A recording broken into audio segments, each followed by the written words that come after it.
প্রাতঃভ্রমণ সেরে বাড়ি ফেরার পথে মর্মান্তিক দুর্ঘটনা, লরির চাকায় পিষ্ট হয়ে মৃত্যু মহিলার, জখম এক।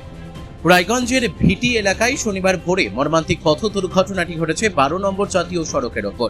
আমবোঝাই লরির ধাক্কায় ঘটনাস্থলেই মৃত্যু হলো জাহেরা বিবি, বয়স 51 নামের এক মহিলার। গুরুতর জখম অবস্থায় হাসপাতালে ভর্তি আরেক মহিলা আদুরি খাতুন। স্থানীয় ও পরিবার সূত্রে জানা গেছে, প্রতিদিনের মতো এদিন ভোরেও প্রাতঃভ্রমণে বেরিয়েছিলেন ভিটি এলাকার বাসিন্দা জাহেরা বিবি ও আদুরি খাতুন। হাঁটা সেরে বাড়ি ফেরার পথে শিলিগুড়িগামী একটি আমবোঝাই লরি তাদের সজোরে ধাক্কা মারে। লরির চাকায় পিষ্ট হন জাহেরা বিবি। স্থানীয়রা দ্রুত দুজনকে উদ্ধার করে রায়গঞ্জ মেডিকেল কলেজ হাসপাতালে নিয়ে যান। সেখানে চিকিৎসকরা জাহেরা বিবিকে মৃত বলে ঘোষণা করেন। আদুরি খাতুনের অবস্থা আশঙ্কাজনক হওয়ায় তাকে উত্তরবঙ্গ মেডিকেল কলেজ হাসপাতালে রেফার করে কর্তব্যরত শল্য চিকিৎসক। ঘটনার পর থেকেই এলাকায় শোকের ছায়া। ক্ষুব্ধ স্থানীয় বাসিন্দাদের দাবি, 12 নম্বর জাতীয় সড়কের ভিটি এলাকায় প্রায়ই দুর্ঘটনা ঘটে। অবিলম্বে ট্রাফিক ব্যবস্থার উন্নতি ও পুলিশি নজরদারি বাড়াতে হবে। পুলিশ মৃতদেহ ময়না তদন্তের জন্য রায়গঞ্জ মেডিকেল কলেজ হাসপাতালের মর্গে পাঠায়। রায়গঞ্জ থানায় একটি অস্বাভাবিক মৃত্যুর মামলা রুজু হয়েছে। ঘাতক লরিটির খোঁজে তদন্ত শুরু করেছে পুলিশ। আপনার নাম ধরতে হবে? নওশাদ আলী। হ্যাঁ, নওশাদ আলী।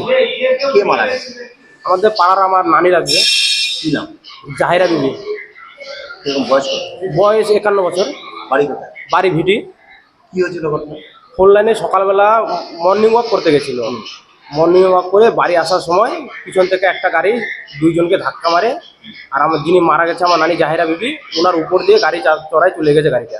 উনি সঙ্গে সঙ্গে হসপিটালে আনতে ডেথ, মারা গেছে। হসপিটালে চিকিৎসাধীন বললো তিনি মারা গেছে। এখন আমরা পোস্টমর্টমের জন্য বসে আছি।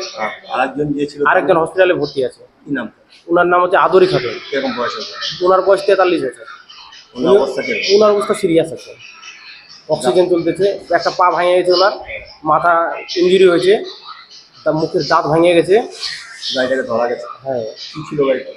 গাড়িটা আমলোড ছিল। কোন নিয়ে যাচ্ছে? যাচ্ছিল শিলিগুড়ির দিকে যাচ্ছিলেন। এখন পানিশালা টিমট্যাক্সের ওখানে গাড়ি মারা গেছে। ওনার বাড়িতে আর কে কে আছে? ওনার বাড়িতে ওনার ছেলে আছে, ওনার স্বামী আছে, ওনার দুটা মেয়ে আছে, ওনার ছেলের বউ আছে, ওনার বৌমা আছে।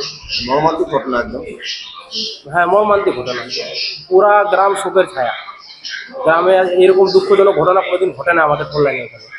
এটা প্রথম ঘটছে, তা নিয়ে গ্রামবাসী পুরো আতঙ্ক এখন।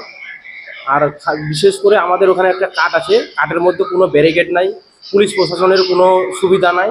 আজকে যদি ওখানে একটা ব্যারিকেড থাকতো, তাও গাড়িটা স্লো হতো, তাহলে এই মর্মান্তিক ঘটনাটা ঘটতো না। এটা আমরা প্রশাসনের কাছে রিকোয়েস্ট করব যাতে ওখানে ট্রাফিকের একটু ব্যবস্থা করে। রায়গঞ্জ থেকে বিথিকা পালের রিপোর্ট, কুলিক নিউজ।